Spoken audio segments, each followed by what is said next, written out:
गं गणपते नमः। आप सभी का मेरे चैनल पर बहुत बहुत स्वागत है। इस वीडियो में हम होलिका कौन थी वह उसकी कहानी सुनेंगे। हम हर वर्ष बड़ी धूमधाम से रंगों का त्यौहार होली मनाते हैं, जिसे धुलंडी कहा जाता है।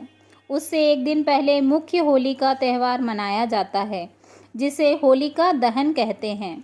इसमें सुबह के समय लोग वहां जाकर पूजा करते हैं, जहां रात को होलिका दहन होना होता है और रात में उसका दहन कर दिया जाता है। दरअसल इसकी कथा सतयुग के एक दैत्य राजा हिरण्यकश्यप व उनके पुत्र भक्त प्रहलाद से जुड़ी हुई है। होलिका राजा हिरण्यकश्यप की बहन थी, जो अग्नि में जलकर भस्म हो गई थी। सतयुग में महर्षि कश्यप की कई पत्नियां थीं, जिनमें से एक दिति भी थी। दिति के गर्भ से ही जन्मे बच्चों को दैत्यों की संज्ञा दी गई थी। उनकी कोख से मुख्यतः 2 बालक व 1 बालिका का जन्म हुआ था, जिनके नाम हिरण्यकश्यप, हिरण्याक्ष व होलिका था। इनमें सबसे बड़ा हिरण्यकश्यप था। इन दोनों दैत्यों का वध भगवान विष्णु को अलग अलग अवतार लेकर करना पड़ा था, जिनमें से हिरण्याक्ष दैत्य का वध भगवान विष्णु के वाराह अवतार ने किया था और हिरण्यकश्यप दैत्य का वध करने के लिए भगवान विष्णु को नरसिंह अवतार लेना पड़ा था। होलिका ने भगवान ब्रह्मा की कठिन तपस्या की थी और उसने एक विशिष्ट वरदान प्राप्त किया था। होलिका को भगवान ब्रह्मा जी से यह वरदान प्राप्त था कि कोई भी अग्नि उसे कभी जला नहीं पाएगी। इसी के साथ ब्रह्मा जी ने कहा था कि यह वरदान तभी प्रभावी होगा जब वह इसे स्वयं की रक्षा करने या दूसरों की भलाई के उद्देश्य से प्रयोग में लाएगी। इस वरदान को पाकर होलिका बहुत खुश हो गई थी। अब तीनों लोकों की अग्नि भी उसे जलाकर भस्म नहीं कर सकती थी। होलिका के छोटे भाई हिरण्याक्ष राक्षस का भगवान वाराह के द्वारा वध हो चुका था। इसके पश्चात उसके बड़े भाई हिरण्यकश्यप ने भगवान ब्रह्मा जी से विचित्र वरदान प्राप्त किया था, जिस कारण कोई भी उसका वध नहीं कर सकता था। उसने तीनों लोकों पर आधिपत्य स्थापित कर लिया था तथा भगवान विष्णु को नकार दिया था।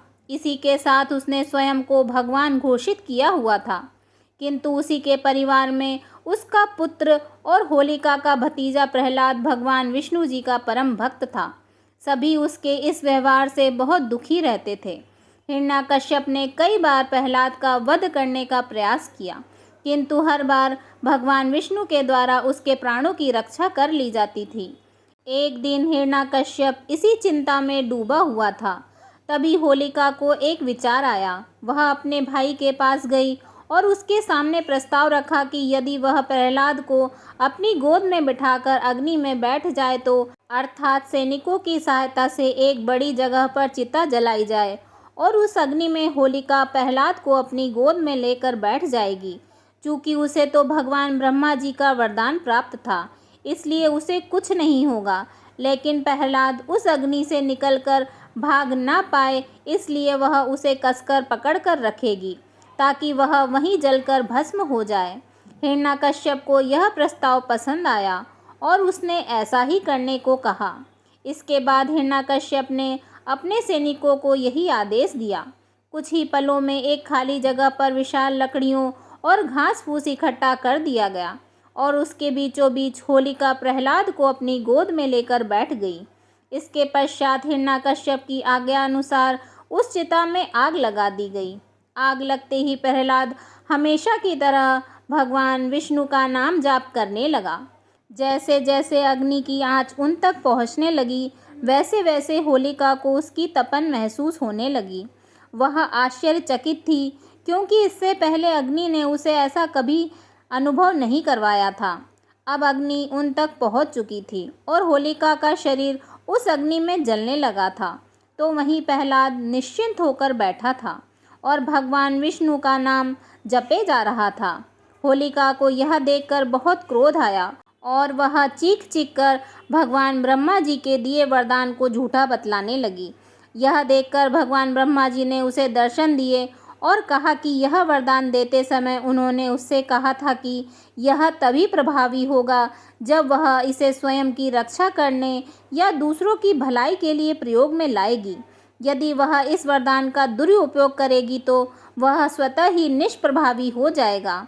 यह कहकर भगवान ब्रह्मा जी अंतर्ध्यान हो गए। वह अग्नि बहुत ही विशाल थी और होलिका चाहकर भी उस अग्नि से नहीं निकल सकती थी। प्रहलाद की रक्षा तो स्वयं भगवान नारायण जी कर रहे थे, इसलिए उसे कुछ नहीं हो रहा था। बाहर खड़े सभी सैनिक और हिरण्याकश्यप होलिका की चित्कार सुन सकते थे, लेकिन सभी असहाय थे। देखते ही देखते होलिका का शरीर उसी अग्नि में जलकर भस्म हो गया, जबकि भक्त प्रहलाद सकुशल बाहर आ गए। बोलिए भगवान श्री हरि विष्णु जी की जय। ओम नमो भगवते वासुदेवाय।